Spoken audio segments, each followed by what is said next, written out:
অনেকেই তো শুনেছেন খুলনার চুইঝালের গরুর মাংসের কথা, কিন্তু সেই খুলনার চুইঝালের গরুর মাংস কীভাবে অথেন্টিক এবং হোটেলের স্টাইলে রান্না করা যায় তার সম্পূর্ণ রেসিপি রয়েছে আজকের এই রান্নায়। তো এখানে আমি দিয়ে দিচ্ছি হাড় চর্বি সহ গরুর মাংস, আর এখানে আমি 1 কেজি পরিমাণ গরুর মাংস নিয়ে নিলাম। দিয়ে দিচ্ছি লাল মরিচের গুঁড়া 3 টেবিল চামচ, ঝালটা বুঝিয়ে দিবেন। দিয়ে দিচ্ছি হলুদ গুঁড়া 1 চা চামচ, দিয়ে দিচ্ছি আদা রসুন বাটা 1 চা চামচ করে 2 চা চামচ দিয়ে দিচ্ছি। এখন আমি এখানে দিয়ে দিব 1 চা চামচ জিরা বাটা, চাইলে এখানে জিরা গুঁড়োটাও কিন্তু ব্যবহার করতে পারেন। দিয়ে দিচ্ছি ধনিয়া গুঁড়া 1 চা চামচ, হাফ চা চামচ দিয়ে দিচ্ছি গরম মশলার গুঁড়া, আর বড় সাইজের পেঁয়াজ কুচি দিয়ে দিচ্ছি একটি। এখন দিয়ে দিচ্ছি স্বাদ মতো লবণ। এখানে আমি রেডিমেড গরম মশলাটা নিয়েছি, এখানে কিছু দিয়ে দিচ্ছি আস্ত গরম মশলা, যেহেতু আমি আগে গরম মশলা গুঁড়োটা একটু দিয়েছি তাই এখানে কম দিলাম। আর দিয়ে দিলাম 4টি রসুন, যারা মাংস খেতে রসুন পছন্দ করেন তাদের জন্য। তো ভালো করে আমি মাখিয়ে নেব, আর এই মাখানোতেই কিন্তু অরিজিনাল স্বাদ আসবে রান্নায়। তো এখন আমি মূল রান্নায় আসলাম।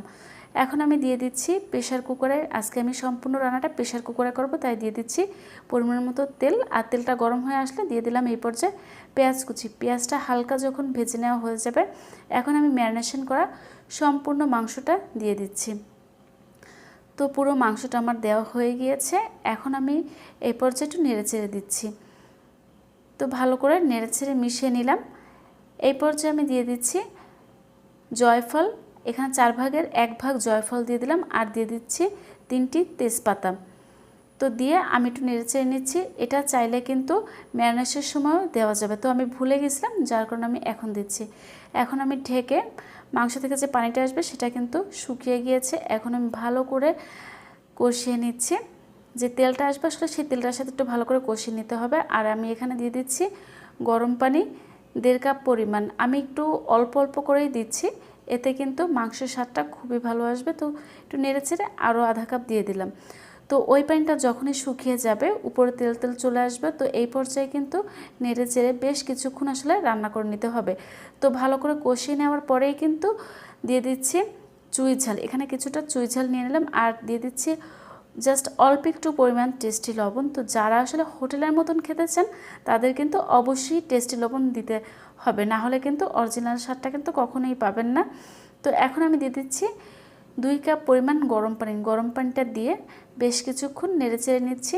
আর যখনই ফুটে আসবে এই পর্যায়ে আমি ঢাকনা দিয়ে ঢেকে প্রেশার কুকারটা আটকে দিচ্ছি। তো এখন আমি 2টি সিটি দিয়ে নেব, কারণ মাংসটা কিন্তু বেশিটা শক্তও থাকবে না আবার নরমও থাকবে না, আর এতে কিন্তু খুবই মজার লাগবে। তো এতটাই মজার ছিল আসলে কি বলবো, তা যখন রান্না করবেন তখনই বুঝতে পারবেন। তো এই পর্যায়ে ঢাকনাটা ঠান্ডা করে নিয়ে আমি মুখটা খুলে নিয়ে এখন দিয়ে দিলাম টালা জিরা আর এলাচ গুঁড়া দিয়ে আর একটু মিশিয়ে নিচ্ছি। তো এখন কিন্তু আমার সম্পূর্ণ রান্নাটা হয়ে গিয়েছে। এই তো হয়ে গেল ঝটপট চুই ঝালে গরুর মাংস। এটা এত মজার, একবার খেলে কিন্তু বাইরে থেকে আর খেতেই চাইবেন না। তো ভিডিওটি ভালো লাগলে লাইক আর সাবস্ক্রাইব করতে একদমই ভুলবেন না।